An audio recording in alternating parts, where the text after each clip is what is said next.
السلام علیکم ورحمۃ اللہ وبرکاتہ۔ الصلاۃ والسلام علیک یا رسول اللہ وعلی آلک واصحابک یا حبیب اللہ صلی اللہ تعالی علیہ وسلم۔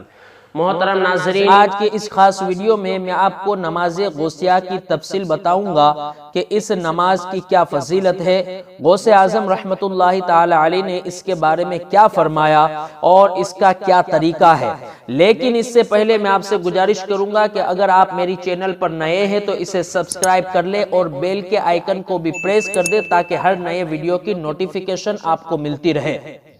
محترم ناظرین، نماز غوثیہ کو یوں تو سال میں کبھی بھی پڑھ سکتے ہیں، لیکن چونکہ ماہ غوث اعظم شروع ہے لہٰذا ہمیں اس نماز کو ضرور پڑھنا چاہیے اور غوث اعظم کے فیضان سے فیضیاب ہونا چاہیے۔ کتاب بہجت الاسرار میں حضرت شیخ ابو القاسم عمر البزار رحمت اللہ تعالی علیہ فرماتے ہیں کہ پیران پیر، روشن ضمیر، محبوب سبحانی، قطب ربانی، پیر پیرا، میر میرا، سیدنا شیخ عبد القادر جیلانی غوث پاک رحمت اللہ تعالی علیہ نے فرمایا کہ جس نے کسی مصیبت میں مجھ سے فریاد کی وہ مصیبت جاتی رہی،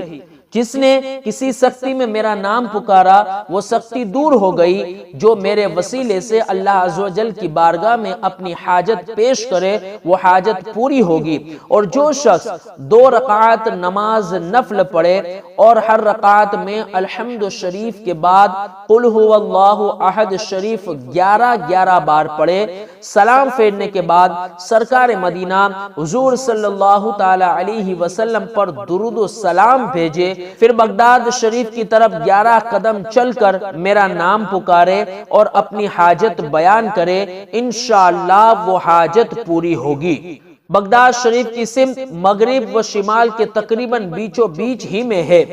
محترم ناظرین، اس نماز کو آپ اپنی کسی بھی حاجت کے لیے کبھی بھی پڑھ سکتے ہیں، لیکن ماہ غوث اعظم میں اس کو ضرور پڑھیں اور ویڈیو کو زیادہ سے زیادہ اپنے دوست احباب اور رشتہ دار تک پہنچائے تاکہ وہ بھی اس نماز کو پڑھ سکے۔ ویڈیو کو لائک کر کے کومنٹ میں اپنی نیک دعاؤں سے مجھے ضرور نوازے۔ اب مجھے اجازت دیجیے، ایک نئے ویڈیو کے ساتھ پھر ملاقات ہوگی۔ السلام علیکم ورحمۃ اللہ وبرکاتہ۔